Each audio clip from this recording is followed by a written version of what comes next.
Watch this video and see the whole truth about Victor Osimhen's deal and Napoli, how it went, and all the backstory about the deal, the rumor, the lies, everything. Watch this video and see.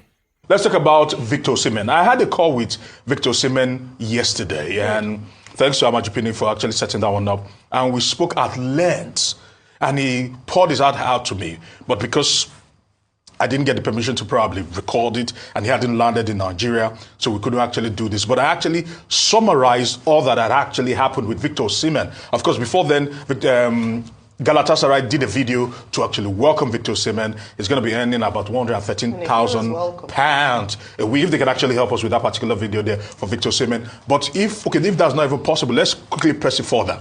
There were a lot of things that were said, and he tried to correct all the lies and the claim that he was heavily betrayed and things that were bordering on slavery, because there's been talks about slavery in football, and it's unfortunate this was happening. Let's actually get straight into it, starting off with the first graphics there that just actually encapsulated it. And this goes back to 2022, because Victor Osimhen actually had a great 2022-2023, and if we were to start it off from that particular point, certainly looking at it, he said that Al Hilal actually came in 2022, not even in 2024, and they offered 75 million. Napoli said no, that 500 million pounds on nothing.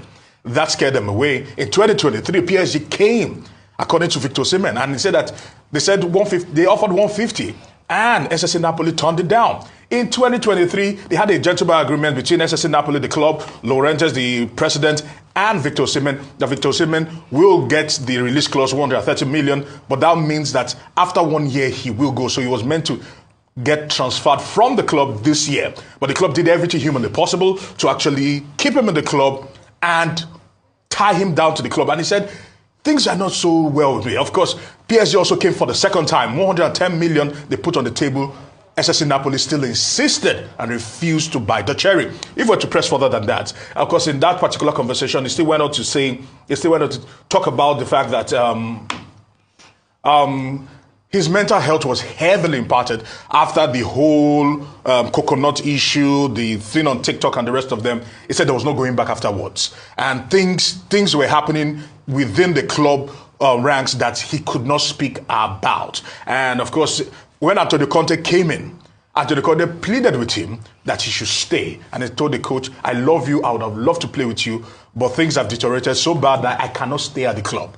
But the club went on to put out a statement that Antonio Conte did not want Victor Osimhen in the club. Of course, Antonio Conte yesterday night released a statement to that particular effect, just trying everything humanly possible to probably suppress Victor Osimhen. Of course, his defiance and refusal to play for Napoli and sign a new contract meant that he was frozen out of the squad. And he also claimed that Chelsea came in, and Chelsea and the owners that are hedge fund mavericks, so to speak, tried to swoop in and act like sharks, like they do in the US, and just the typical hedge fund thinking, and they were trying to capitalize on this. They were already bidding for Victor Osimhen, talking with SSC Napoli, without talking to Victor Osimhen, as far back as the 1st of August, according to Victor Osimhen, if we were to press it further. And they were trying to do so much with Victor Osimhen without even including him. Then Victor Osimhen had the PIF come back again with Al Ahly this time around, saying that they were going to buy Victor Osimhen for an agreed fee, and they were going to pay him £30 million per annum. Personal terms were agreed for his daughter to get a school there, get a mansion, and every other thing in between. And SSC Napoli on the 29th found a way to scuttle that particular deal by moving the goalpost and insisting they wanted more and more. And they said they wanted 5 million more. Victor Osimhen called the club and called Al Ahly and said, no problem, if they want 5 million, I will give them from my 30 million. To just make this move happen.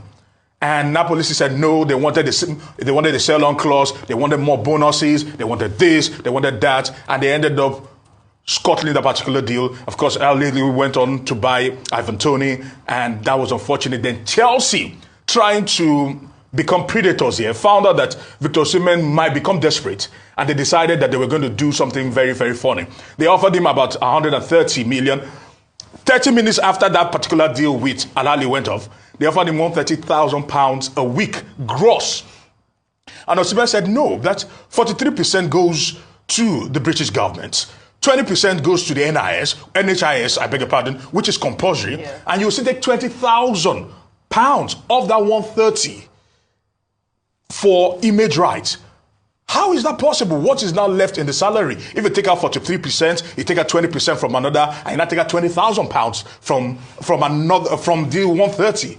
And it was unfortunate. He said he wasn't going to bite. And they were holding off, waiting, and trying to press him through Napoli to ensure that Victor Osimhen gets desperate and takes this particular offer. And Osimhen said, if this is what Napoli wants to reduce me to, I'm going to call their bluff and I ain't going to move. I'm going to be on their wage, stay for 3 months, and let's see how that one goes. And on and on and on. And Chelsea went out, and according to them, they put out a statement there that he wanted 500,000. And according to Mikel Obi, who was helping engineer that particular deal, nothing like that was actually put out there. It's unfortunate all that has happened. All they tried to do was